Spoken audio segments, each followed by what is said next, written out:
On parle beaucoup en ce moment dans le débat public. Un grand salon s'ouvre d'ailleurs demain à Paris.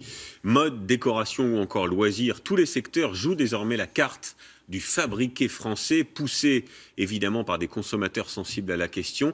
Mais peut-on toujours se fier aux étiquettes et qu'en est-il des labels sur les origines garanties? Les réponses, c'est avec Justine Veil et Jean-Baptiste Jacquet. Ce sont 3 couleurs à la mode, bleu, blanc, rouge. Elles s'affichent sur de plus en plus de produits. Jambon, vêtements, jouets, car les consommateurs aiment acheter français. Je suis en France, donc je préfère les produits français. Au moins, on fait travailler les Français. Mais derrière l'emballage tricolore, que se cache-t-il? Les produits made in France sont-ils vraiment français? Il n'existe qu'un seul label officiel, Origine France Garantie. Pour l'obtenir, les entreprises doivent se plier à des règles très strictes.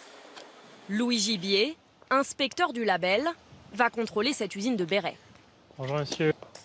Et donc vous avez vos réceptions. La dernière en France, elle a le label depuis 3 ans, mais doit le renouveler. Alors ce sont des laines d'origine française.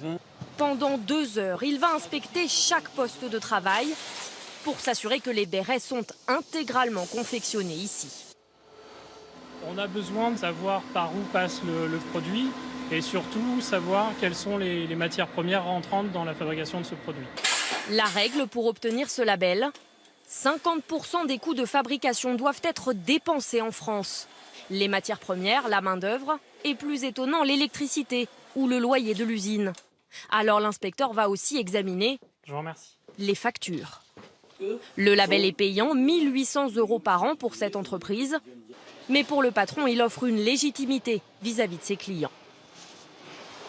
Les acheteurs, de plus en plus d'acheteurs, notamment au Japon, qui nous posent des questions par rapport à la provenance. Donc non, c'est un très gros atout pour nous en termes commerciaux. En France, seuls 1700 produits ont obtenu ce label. Alors comment expliquer qu'on trouve autant de drapeaux français dans les rayons? Cette poupée, par exemple, est présentée comme une création française. Mais en retournant la boîte, surprise, elle est fabriquée en Chine. Cette mention n'est pas illégale, mais beaucoup de clients s'y trompent. C'est pas français? C'est fabriqué en Chine. Ah oui, c'est ça. Mais alors, par contre, création française, c'est un peu ennuyeux. Moi, je trouve que c'est de la triche. Pour le fabricant, joint par téléphone, il n'y a pas de tromperie. C'est pas le but d'avoir mis ce logo et cette tour Eiffel sur le packaging, quoi. C'est vraiment l'objectif de démontrer ce savoir-faire et cette création qui est faite en France. Et c'est pas une manière d'induire en erreur le consommateur, selon vous? Ah non, très franchement, non. Non, pas du tout. Sinon, on ne marquerait pas qu'on est fabriqué en Chine.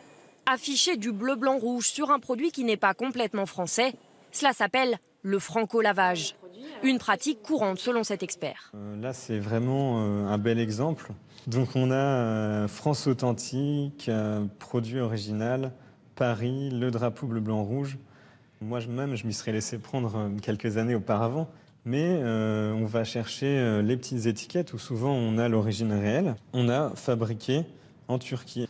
Là, et même sur les produits alimentaires, l'étiquetage est parfois flou, comme ce paquet de jambon élaboré en France.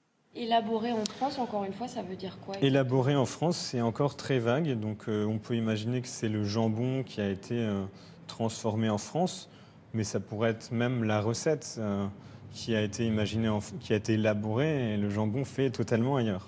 Seule la mention fabriquée en France reste fiable, même si elle implique beaucoup moins de contraintes pour le fabricant que le label Origine France Garantie.